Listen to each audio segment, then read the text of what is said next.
বিসমিল্লাহির রহমানির রহিম। উপস্থিত সাংবাদিক ভাই ও বোনেরা এবং আমার প্রাণপ্রিয় চলচ্চিত্র প্রযোজক পরিবেশক সমিতির সম্মানিত ভোটারবৃন্দ, আসসালামু আলাইকুম। আমাদের ঐতিহ্যবাহী বাংলাদেশ চলচ্চিত্র প্রযোজক পরিবেশক সমিতির নির্বাচনকে কেন্দ্র করে যে নোংরা খেলা শুরু হয়েছে তা আজ আপনাদের সামনে উন্মোচন করা আমি আমার নৈতিক দায়িত্ব বলে মনে করি। আপনারা সবাই জানেন, আমাদের প্রতিদ্বন্দ্বী প্যানেলের সভাপতি পদপ্রার্থী জনাব আশরাফ উদ্দিন আহমেদ উজ্জ্বল এবং ওনার সহযোগীরা বিভিন্ন সামাজিক মাধ্যমে এবং মুখে দাবি করছেন যে তারা কোনো মামলা মোকদ্দমা বা আইনি জটিলতা তৈরি করেননি। কিন্তু মুখে তারা যতই মিথ্যাচার করুক না কেন, সত্য কখনো ধামাচাপা দেওয়া যায় না। দলিল কখনো মিথ্যে কথা বলে না। আইনি নোটিশের সত্যতা। আজ আমি অত্যন্ত সুনির্দিষ্ট প্রমাণসহ আপনাদের সামনে হাজির হয়েছি। আমার হাতে এই মুহূর্তে যে আইনি নোটিশটি রয়েছে তা স্পষ্ট প্রমাণ করে যে জনাব আশরাফ উদ্দিন আহমেদ উজ্জ্বল সাহেব নিজেই এফবিসিসিআই ট্রাইব্যুনালে একটি মামলা দায়ের করেছেন। কপি সংযুক্ত, এখানে কপি আছে, দেওয়া আছে, আমার কপি সার্চ করা হবে। এফবিসিসিআই আরবিট্রেশন ট্রাইব্যুনালের নোটিশে এখানে স্পষ্ট অক্ষরে মামলার নম্বর উল্লেখ রয়েছে। FBCCI arbitration tribunal 2026/36। এই মামলার বিষয়ে উল্লেখ করা হয়েছে আরবিট্রেশন ট্রাইব্যুনাল এফবিসিসিআই মামলা নাম্বার 8/2026। একদম ক্লিয়ার, মামলা নাম্বার 8/2026, যেটা দায়ের করেছেন আমাদের আশরাফ উদ্দিন উজ্জ্বল সাহেব। এই মামলার বিষয়ে উল্লেখ করা হয়েছে, যেখানে বিবাদী এবং আসামি করা হয়েছে আমাকে, অর্থাৎ খুরশেদ আলম খসরু এবং শামসুল আলমকে। গত 15/7/2026 তারিখে এই নোটিশটি ইস্যু করা হয়। তাহলে আমার প্রশ্ন, যারা প্রকাশ্য দিবালোকে আমাদের বিরুদ্ধে ট্রাইব্যুনাল মামলা ঠুকে দিয়ে আবার সামাজিক মাধ্যমে বুক ফুলিয়ে বলছেন তারা কোনো মামলা করেননি, তাদের এই দ্বিচারিতার মানে কি? তারা কি সাধারণ ভোটারদের এতই বোকা ভাবেন? মুখে এক কথা, কাজে আর একটা। এটাই কি ওনাদের সততা? ভোটাধিকার হরণের ষড়যন্ত্র। প্রিয় ভোটার ভাই ও বোনেরা, মামলার মূল উদ্দেশ্যটা আসলে কি? মূল উদ্দেশ্য অত্যন্ত পরিষ্কার। উজ্জ্বল সাহেব এবং লিপু সাহেব সহ ওনাদের সহযোগীরা ভালো করেই জানেন যে সাধারণ ভোটারদের ভালোবাসা আমাদের সাথে আছে। তারা যদি ভোটের মাঠে সরাসরি লড়াই করেন তবে ভোটারদের রায়ে ওনাদের পরাজয় নিশ্চিত। আর এই পরাজয়ের ভয়ে উনি ভীত হয়ে ওনারা আজ বিনা ভোটে নির্বাচিত হওয়ার এক নীল নকশা তৈরি করেছেন। ওনারা চান না প্রযোজক সমিতির সম্মানিত সদস্যরা তাদের গণতান্ত্রিক অধিকার প্রয়োগ করুন। ওনারা আপনাদের পবিত্র ভোটাধিকার কেড়ে নিয়ে পর্দার আড়াল থেকে বিনা ভোটে ক্ষমতার চেয়ারে বসতে চান। আর সেই কারণে আমাদের নির্বাচন প্রক্রিয়া বাধাগ্রস্ত করতে এবং আমাদের নির্বাচন থেকে দূরে সরিয়ে দিতে এই মামলার আশ্রয় নিয়েছেন। সম্মানিত ভোটার ও সাংবাদিক ভাইদের প্রতি আহ্বান, আমি আমার সমিতির প্রতিটি সচেতন ভোটারের কাছে বিনীত অনুরোধ জানাবো, আপনারা এই মিথ্যাচার এবং ষড়যন্ত্রের বিরুদ্ধে রুখে দাঁড়ান। আপনাদের ভোটাধিকার যারা কেড়ে নিতে চায় তারা মামলার নোংরা রাজনীতি করে সমিতিকে কলঙ্কিত করতে চায়, তাদেরকে ব্যালটের মাধ্যমে উপযুক্ত জবাব দিতে হবে। আমরা আইনের প্রতি শ্রদ্ধাশীল এবং এই ষড়যন্ত্রমূলক আইনি প্রক্রিয়ার জবাব আমরা আইনিভাবেই দেব। কিন্তু আপনাদের কাছে আমার একটাই চাওয়া, আপনারা সত্য ও মিথ্যার তফাৎটা বুঝুন। যারা মুখে সাধু সেজে ভেতরে ভেতরে আপনাদের গণতান্ত্রিক অধিকার হরণ করতে চায় তাদের মুখোশ উন্মোচন করার সময় এসেছে। আমি সাংবাদিক ভাইদের অনুরোধ করব, আপনারা এই সত্যটি আপনাদের লেখনীর মাধ্যমে আমাদের প্রযোজকদের এবং সারা দেশের মানুষের কাছে এবং আমাদের চলচ্চিত্র অঙ্গনের সবার কাছে পৌঁছে দিন। কোনো অন্যায়ের কাছে আমরা মাথা নত করব না। আপনাদের অধিকার রক্ষার লড়াইয়ে শেষ পর্যন্ত আমরা মাঠে থাকব। সবাইকে ধন্যবাদ। আর এই যে কপি, মামলার কপি, যেটা উজ্জ্বল সাহেব আমাদের নামে মামলা করেছেন, সভাপতি খুরশেদ আলম খসরু আর সাধারণ সম্পাদক পদপ্রার্থী শামসুল আলমের এগেইনস্টে এই মামলাটা এফবিসিসিআই ট্রাইব্যুনালে এই মামলাটা হয়েছে। মামলার নাম্বার 8/2026। আর ওনারা সব জায়গায় বলছেন, সমাজ মাধ্যমে বলছেন, অনলাইন বলছেন, সব জায়গায় বলছেন যে ওনারা কোনো মামলা করেননি। ওনারা কোনো মামলা করেননি। এটা হলো মামলার তার প্রমাণ, ওনারা যে মামলা করেছেন এবং ওনারা যে হচ্ছে যে বিনা ভোটে নির্বাচিত হতে চান, সেই কারণেই সুপরিকল্পিতভাবে এই মামলা করা হয়েছে দুজনের এগেনস্টে। মামলার এখানে মামলার বাদী আশরাফ উদ্দিন আহমেদ উজ্জ্বল সাহেব। প্রযোজকরা দীর্ঘ 5 বছর পর নির্বাচন হচ্ছে, প্রযোজক যারাই ভোটার হয়েছেন তারা যদি ভোটই না দিতে পারেন, তাদের পছন্দ মতো প্রার্থীকে যদি ভোট না দিতে পারেন, তাহলে এটা হবে হচ্ছে দুঃখজনক। এটা হচ্ছে যে ভোটারদের প্রত্যাশা পূরণ হবে না, তাদের প্রাপ্তি এবং প্রত্যাশা পূরণ হবে। আমি একটু এই ব্যাপারে বলি। 2011-13-তে প্রযোজক সমিতি ছিল, তারপরে দীর্ঘকালীন সময়ে প্রযোজক সমিতি ছিল না, প্রশাসক দ্বারা নিয়ন্ত্রিত ছিল। সেই সময়টাই কিন্তু আমাদের চলচ্চিত্রের ডিজিটালাইজেশনের আবির্ভাব। প্রযোজক সমিতি এখন দরকারটা কেন? কারণ প্রশাসক দ্বারা ডিজিটালাইজেশনের যে সুফলটা হলগুলোতে পৌঁছে দেওয়া দরকার, সেটা সম্ভবপর হচ্ছে না বলে আমরা মনে করছি। এই জন্য প্রযোজক সমিতির দরকারটা বেশি প্রয়োজন এই মুহূর্তে সদস্যদের জন্য, কারণ সদস্যদের লগ্নিকৃত অর্থ ডিজিটাল মাধ্যম দিয়ে হল থেকে উঠিয়ে নিয়ে আসার ক্ষেত্রে একটি নির্বাচিত প্রযোজক সমিতির মানে জরুরি মানে অবস্থা আছে। এটা লাগবে এখন এই মুহূর্তে, কারণ প্রশাসক দ্বারা সদস্যদের অনেক কিছুই সার্ভ করা সম্ভব হচ্ছে না। রাজনৈতিক কোনো কথা আমরা অ্যালাউ করতে চাচ্ছি না। আমি আগেই আপনাকে বিনয়ের সহিত আমরা বলি, আমরা প্রযোজক সমিতি একটি অরাজনৈতিক সংগঠন। সুতরাং 5ই আগস্টের পরে এবং 5ই আগস্টের আগের কোনো বিষয় আমরা প্রযোজক সমিতির ক্ষেত্রে মনে হয় কথা না বললেই বেটার হয়। বাদ বাকি আপনার উপরে। আজকে যে ট্রাইব্যুনালে যে মামলাটা হয়েছে, আপনারা দেখেছেন, আমরা কপি দিয়েছি। এটা হচ্ছে যে 15 তারিখে মামলাটা রুজু হয়েছে এবং মামলার নাম্বার 8/2026। এই মামলাটা যদি হচ্ছে আমরা মানে আমাদের বিরুদ্ধে করা হয়েছে, সেখানে যদি আমাদের বিরুদ্ধে যদি আপিল বোর্ডের সিদ্ধান্তই যদি হচ্ছে আরবিট্রেশন বোর্ড বহাল রাখে, তাহলে আবার হচ্ছেন যে ওনারা এটার এগেনস্টে হাইকোর্টে যাবেন বা যেতে পারেন। তাহলে কি হলো? তাহলে তো নির্বাচনটা ঝুলেই গেল। তাহলে আর নির্দিষ্ট আমরা সেটা আশা করি না, আমরা সেটা যদিও আশা করি না, কিন্তু যদি মানে এর পরে যদি হয়, তাহলে তো নির্বাচন এমনিই ঝুলে যাবে। নির্বাচন তখন আর হচ্ছে যে ওই নির্ধারিত সময় নির্বাচন হবে না। হচ্ছে এই যে জটিলতা, এইটা আরবিট্রেশনের শুনানি শেষ হলে যে রায় হবে, রায়ের পরে আমরা আমাদের প্রচারণায় আমরা ইস্তিহার আমরা ঘোষণা করব। আমরা নির্বাচিত হওয়ার পর আমরা কি করব আমাদের ইন্ডাস্ট্রির জন্য। তারা বিধিমালা 25-এর 18-4 সেখানে বলেছে যে পরপর 2বার নির্বাচন করলে আর একবার ড্রপ দিয়ে নির্বাচন করতে হয়। বিধিমালা 25 সালে এটা হচ্ছে যে গেজেট জারি হয়েছে, আর ওনারা বলতেছেন 2011-13 এই টার্ম এবং এরপরে 7 বছর প্রশাসক, তারপরে 19-21-এর যে টার্ম, সেই টার্ম, এই 2 টার্ম আমরা নির্বাচন করেছি। সেই জন্য আমরা এক টার্ম গ্যাপ দিয়ে আমাদের নির্বাচন করতে হবে। বাট বিধিমালা কিন্তু এই বিধিমালাটা কিন্তু হচ্ছে 25 সালে এইটার হচ্ছে জারি হয়েছে বা গেজেট হয়েছে। এর আগের গেজেটে ছিল যে যত খুশি, এটা 18-র গেজেট, 2018-র গেজেট ছিল যে যত খুশি নির্বাচন করতে পারে, তাতে কোনো বাধা নেই। তবে তার স্ব সংবিধিতে সেটা অ্যাড করে নিতে হবে, একটা ইজিএম করে সেটা সিদ্ধান্তকে। তার আগে ছিল 3বার পরপর করার পরে একবার ড্রপ দিতে হবে। তো এক সময় মানে হ্যাঁ বাস্তব অবস্থার পরিপ্রেক্ষিতে একটা গেজেট জারি হয়েছে। তো তার প্রেক্ষিতে তো আমাদের বক্তব্য হচ্ছে যে আমাদের 19-21 যে নির্বাচন ছিল, সেই নির্বাচনটা বাতিল হয়েছে।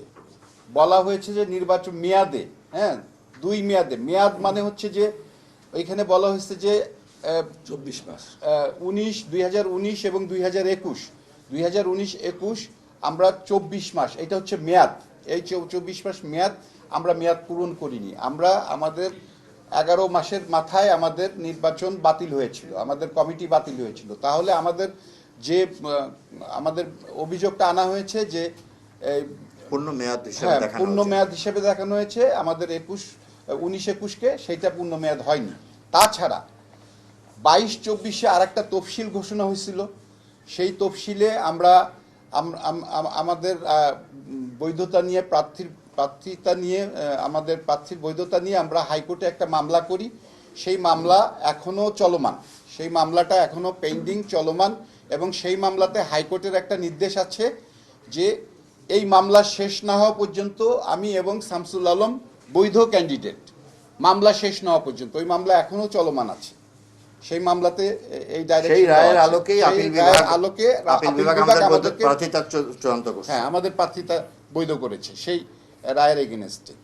আচ্ছা, ইকবাল ভাই, একটা জিনিস সেটা হচ্ছে আপনার কাছে জানতে উজ্জ্বল ভাই করবে না, তারপরে ধরেন আদনান যখন আমরা যখন ঠিক আছে তাহলে আদনান প্রেসিডেন্ট হোক, তাহলে আমরা সুন্দর একটা কমিটি করে আদনান খসরু ভাই এই ক্ষেত্রে ত্যাগ স্বীকার করলেন। ট্যাক্স শিকার আমি বলতেছি। বলো। হ্যাঁ, আদনানকে নিয়ে আমরা সুন্দর একটা কমিটি। খসরু ভাই কি করলো, সেখানে খসরু ভাই বললো তাহলে আমি ইসিতে থাকবো। এই যে একটা এত বড় ত্যাগ, হ্যাঁ, আমার মনে হয় ফিল্ম ইন্ডাস্ট্রিতে কেউ করবে না, এবং খসরু ভাই সেটা রাজি হয়ে গেল। শুধুমাত্র এই প্রযোজক পরিবেশক সমিতি ইলেকশনের স্বার্থে কিন্তু খসরু ভাই এটাতে রাজি হয়েছে। রাজি হয়ে গেল। রাজি হয়ে যাওয়ার পরে ওনাকে প্রস্তাব দিলাম যে আদনান, উনি আমাকে বললো না এটা কেমন হলো হ্যান ত্যান। তারপরের দিন যে নির্বাচনের ফর্ম বিক্রি দেয়, উজ্জ্বল ভাই ফর্ম কিনে ফেলবো। আমি ফোন করলাম, আদনান নেওয়ার পরে আমি আদনানের, আমি বলতেছি আদনানকে যখন আমরা বানাইলাম, বানানোর পরে যখন আদনানকে নিয়ে আমরা সুন্দর একটা কমিটি করবো, খসরু ভাই মেম্বার চলে যাবে, আমরা দুই গ্রুপটা মিলে প্রদর্শন আমরা নির্বাচন করে এটা একটা চিন্তা ভাবনা করলাম। তখনই উজ্জ্বল ভাই যা করলো কি, উনি ফর্মটা কিনে ফেললো। তখন আমি উজ্জ্বল ভাইকে বললাম যে আপনি ফর্ম কিভাবে কিনেন, আপনার তো নিজেই আদনানকে ছাড়লেন। হ্যাঁ, খসরু ভাই তো আপনার দরকার ছিল যেখানে খসরু ভাই, সেটা তো খসরু ভাই করবে না। তখন বলছে না আমি নির্বাচন করবো। মানে খসরু ভাই উজ্জ্বল ভাইকে কিছু লোক তার ব্রেনকে এভাবে ওয়াশ করানো হয়েছে, হ্যাঁ, যে উজ্জ্বল ভাইকে দিয়ে আমাদের সাথে, অ্যাকচুয়ালি উজ্জ্বল ভাইয়ের সাথে আমাদের সাথে কিন্তু অন্যরকম রিলেশন। যেমন খসরু ভাইয়ের সাথে গুড রিলেশন, আদনানের সাথে রিলেশন, আমার সাথে অন্যরকম রিলেশন। কিন্তু কিছু লোক যে উজ্জ্বল ভাইকে তার মাথা ওয়াশ করে আমাদেরকে উজ্জ্বল ভাইয়ের বিপক্ষে সবসময় ফালানোর চেষ্টা করে। এটা আমি উজ্জ্বল ভাইয়ের বলছি, এই সেম কথাটা এই উজ্জ্বল ভাইকে বলছি। যাই হোক, তারপর উজ্জ্বল ভাই কথাটা শুনলো, যখন ফর্ম কিলো তখন আদনান কি করলো যে ঠিক আছে উজ্জ্বল, এইখানে আদনান কত বড় স্যাক্রিফাইস করছে যে উজ্জ্বল ভাই যখন করতেছে তাহলে আমি আর নির্বাচন করবো না, এই সিলেকশনে যাবো না, তাহলে নির্বাচন হোক। এই আদনান তখন সরে গেল। আদনান সরে যে তখন তাহলে নির্বাচন যদি এক যদি হয় তাহলে জিনিসটা ভালো না, ভোটাররা চাপ দিচ্ছে। তখন খসরু ভাইয়ের সাথে সমস্ত নিরঙ্কিত ভোটাররা আইসা খসরু ভাইকে চাপ দিল যে ভাই আপনি যদি নির্বাচন করেন তাহলে আমরা থাকবো না, আমি থাকবো না। ঠিক আছে, এই সমস্ত ভোটারের কারণে এই খসরু ভাই আবার রাজি হলেন যে ঠিক আছে তাহলে আমি প্রদেশ নির্বাচন করবো। এখন নির্বাচন করার পরে 2 দলকে ফর্ম দিচ্ছে, তারা অবজেকশন দিচ্ছে খসরু ভাই আলমের ব্যাপারে। সেই অবজেকশন দেওয়ার পরে একটা আপিল হয়েছে। সেই আপিল হলো সবচেয়ে গুরুত্বপূর্ণ আমাদের যে জায়গাটা, সেটা সেই আপিলটা। সেই আপিলে খসরু ভাইকে আলম ভাইকে ডিক্লেয়ার দিয়ে দিল যে হ্যাঁ আপনার নির্বাচন করতে পারবেন, বৈধ ক্যান্ডিডেট, বৈধ ক্যান্ডিডেট দিয়ে দিল। কিন্তু সেই ক্যান্ডিডেট পরে বিসিসি যে কমপ্লেনটা দিচ্ছে, এটা কিন্তু ইন্ডাস্ট্রির জন্য ভালো হয়নি, আমাদের চলচ্চিত্র প্রযোজক সমিতির জন্য ভালো নয়। যেই চলচ্চিত্র প্রযোজক সমিতি আজকে এই যে আমরা যে এত অবহেলায় আছি শুধুমাত্র এই প্রযোজক সমিতির কারণে, সেই জিনিসটাকে একদম নিজের হাতে যদি আমরা শেষ করে দেই তো এটা ভালো না। আমরা মনে করি উজ্জ্বল ভাই আমাদের বড় ভাই, শ্রদ্ধেয় বড় ভাই, আমরা রেসপেক্ট করি, সম্মান করি। খসরু আমার বড় ভাই, আদনান আমার বন্ধু। আমরা মিলে যদি করতাম, আগে আমরা জিনিস করতাম, অনেক সুন্দর একটা জিনিস হতো। এখন যেটা হয় নাই, তো নির্বাচন হোক, নির্বাচন হয়ে যে ভালো পাবে, ভোট পাবে, যারা ভোটাররা যাকে চয়েস করবে তারাই আসবে, তাই না? আমরা এটাই চাইছি, এর বেশি তো আমরা আর কিছু চাই নাই। আমরা এই জিনিসটাই চাচ্ছি এবং আগামীতে এটাই চাবো আমরা। কি গল্প খসরু ভাই? হ্যাঁ, শেষ। ধন্যবাদ। তারপর হচ্ছে আপনি একটা স্যাক্রিফাইস করলেন, তারপরও এরকম মানে আপনাদের বিপরীতে যাওয়া বা মুখোমুখি হওয়া। দেখেন, এফবিসিসি যে এই কমপ্লেনটা, যে মামলাটা ওনারা করছে, এতে কিন্তু 2 জন প্রার্থিতা বাতিল হবে না। এখানে যেটা হবে সেটা হবে হইতেছে আসলে নির্বাচনটাই বাতিল হয়ে যাবে। তাহলে তো এইটা তো একটা অশুভ চক্রান্ত। আপিল বোর্ডের রায়ের পরে আপিল বোর্ডের স্বচ্ছতা নিয়ে কোশ্চেন করা হচ্ছে। আপিল বোর্ডের স্বচ্ছতা নিয়ে কেন কোশ্চেন করা হবে? আপিল বোর্ড তো সরকার নিযুক্ত একটা আপিল বোর্ড, সরকারের একজন যুগ্ম সচিব সেই আপিল বোর্ডের চেয়ারম্যান। তো তার স্বচ্ছতা নিয়ে কোশ্চেন করছেন, তো তার কাছেই তো করা উচিত, আপিল বোর্ডের কাছেই করা উচিত। এই ব্যাপারটা আপিল বোর্ডের রায়টাকে আরবিট্রেশন কাউন্সিলে নিয়ে যাওয়ার কোনো যৌক্তিক কারণ আমি দেখতেছি না। আসলে এই জিনিসটাকে লেন্দি করা হচ্ছে, টেনে বড় করা হচ্ছে চুইংগামের মতো। এটা ঠিক হচ্ছে না। এটা সাধারণ সদস্যরা, সাধারণ প্রযোজকরা এটার জন্য ক্ষতিগ্রস্ত হবে। না, উনি গুরুজন, উনি মুরব্বী, উনি যা করবেন উনি বুঝে শুনেই করেন আমার ধারণা। আমি ওনার সবসময় সর্বাঙ্গীন সাফল্যতা কামনা করি, কিন্তু আমি যেটুক মানে আমার ছোট বুদ্ধিতে বলতে চাই যে নিজের বুদ্ধিতে কাজ করা ভালো। উনি নিজের বুদ্ধিতে কাজ করলে আরো অনেক বেশি ভালো হবে। আমরা জানি করোনাকালীন, লাস্ট কোশ্চেন, করোনাকালীনের পর খসরু ভাইয়ের গোলই প্রিয়তমা দিয়ে চলচ্চিত্র ইন্ডাস্ট্রি কিন্তু মোড়টা ঘুরেছে। দেখেন কোন ছবি দিয়ে মানে- আপনারা অনেক কিছু জানেন না। একটু আমি আপনাকে বলি, আপনারা 2006, 7, 8, 9 কি ধরনের চলচ্চিত্রের আগমন ঘটেছিল সেই ঘটনাগুলো কিন্তু আপনারা জানেন না। সেই ঘটনাগুলো কিন্তু আস্তে আস্তে সামনে আসবে। এই যে আমি একটু আগে একটা হিন্টস দিয়ে গেলাম না, চুইংগামের মতো টেনে বড় করা হচ্ছে, এই ব্যাপারগুলো চুইংগামের মতো টেনে টানা হলে পিছের দিকের ইতিহাসও কিন্তু আসবে, তখন কিন্তু কারোর জন্যই সুখকর হবে না। যারা সিনেমা লগ্নি করতে চায় তারা একটু মানে পিছিয়ে দিকে চলে যাচ্ছে। দেখেন যে অবস্থায় ইন্ডাস্ট্রি এই মুহূর্তে আছে, এভাবে যদি আর 2টা বছর রান করে ইন্ডাস্ট্রি বলে কিছু থাকবে না। চলচ্চিত্র একটা শিল্প ঘোষণা করা হয়েছিল। শিল্পের আমরা কি মর্যাদা পাই? শিল্পের মর্যাদা পাওয়ার জন্য একটি কাঠামো নেই আমাদের, যারা সরকারের সঙ্গে বসে নেগোশিয়েট করতে পারবে। এই কাঠামোটাই আমাদের দরকার। এই কাঠামোটা হচ্ছে মাদার অর্গানাইজেশন প্রযোজক পরিবেশক সমিতি। এখন কাজ করার সময় কাদের? আমাদের বয়সী ছেলেদের, আমাদের বয়সী যারা প্রযোজক আছে তাদের। এখন যদি আসলে হঠাৎ করে 20-25 বছর পরে এসে আমি হব, আমি করব, আমি আছি, তাহলে তো আসলে খুব কষ্টকর, কষ্টকর। ইন্ডিভিজুয়ালি সবাইরে উত্তর দেব, হ্যাঁ, এইভাবে গর্বে বসায় কষ্ট দিও না। যার ইন্ডিভিজুয়ালি উত্তর দরকার উত্তর দেওয়া। হ্যাঁ, আলম ভাইয়ের কথা শোনো। হ্যাঁ, না ওইটা আমরা রিল আকারে ছাড়বো। ভালো বক্তা।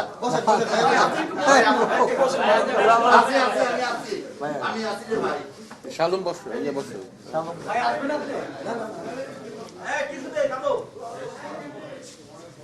আলম ভাই একটু আপনি বলেন যে সংবাদ সম্মেলনের সম্পর্কে কিছু বলেন আমাদের।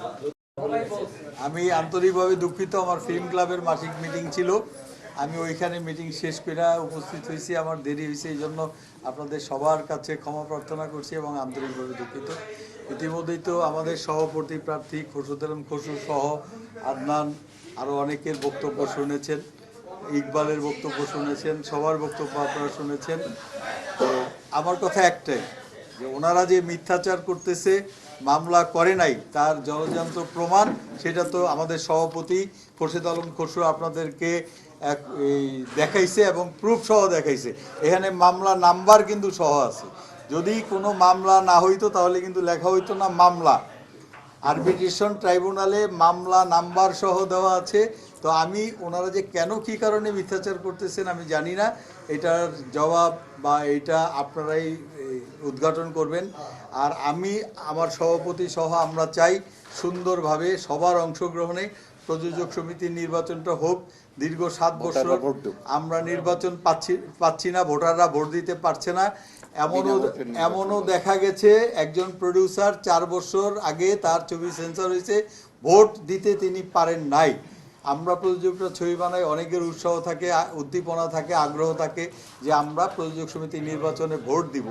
আমরা চাই সব ভোটারের অংশগ্রহণে একটা সুন্দর সুষ্ঠু সব ভোটাররা যেন ভোট দিতে পারে এবং সব প্রার্থীর অংশগ্রহণের জন্য একটা সুন্দর নির্বাচন হয়। আমরা বিনা ভোটে নির্বাচন চাই না। আমরা ভোটারদের প্রতি আস্থাশীল এবং ভোটারদের মতামতের সম্পূর্ণ মূল্যায়ন করি। আমরা চাই তাদের মতামতের ভিত্তিতেই এবং তাদের ভোটের মূল্যায়নের ভিত্তিতেই প্রযোজক সমিতিতে সুন্দর একটা কমিটি আসুক, নির্বাচন হোক। নির্বাচনে হেরে যাবে ভাবতেছে, তাদেরই এই বানচাল ষড়যন্ত্র করার পায় তারা। আমি যদি আরেকজনের কাছ থেকে হেরে যাওয়ার চিন্তা করি, আমি নিজে চাইবো না যে নির্বাচনটা হোক। ওনারা হয়তো সেটাই ভাবতেছেন যে খোরশেদ আলম খসরু, শামসুল আলম যদি থাকে আমরা হয়তো তাদের সাথে পারবো না, এই জন্য তারা হয়তো চেষ্টা করতেছেন যে নির্বাচনটা না হোক এবং তারা ভোটারদের ভোটের মূল্যায়ন করতে চাচ্ছেন না। আমরা আমাদের খোরশেদ আলম খসরু, শামসুল আলম প্যানেল সবসময় ভোটারদের ভোটের মূল্যায়ন করি এবং আমরা চাই ভোটারদের ভোটের মূল্যায়ন হোক, নির্বাচন হোক। যেহেতু 8ই আগস্ট নির্বাচন, এর মধ্যে তো আমরা ভোটারদের সাথে অবশ্যই যোগাযোগ করেছি, কথা বলেছি নির্বাচন নিয়ে। তারা আসলে কি চাচ্ছে? সব ভোটারদের একই কথা, নির্বাচন হোক সবার অংশগ্রহণে। ধন্যবাদ।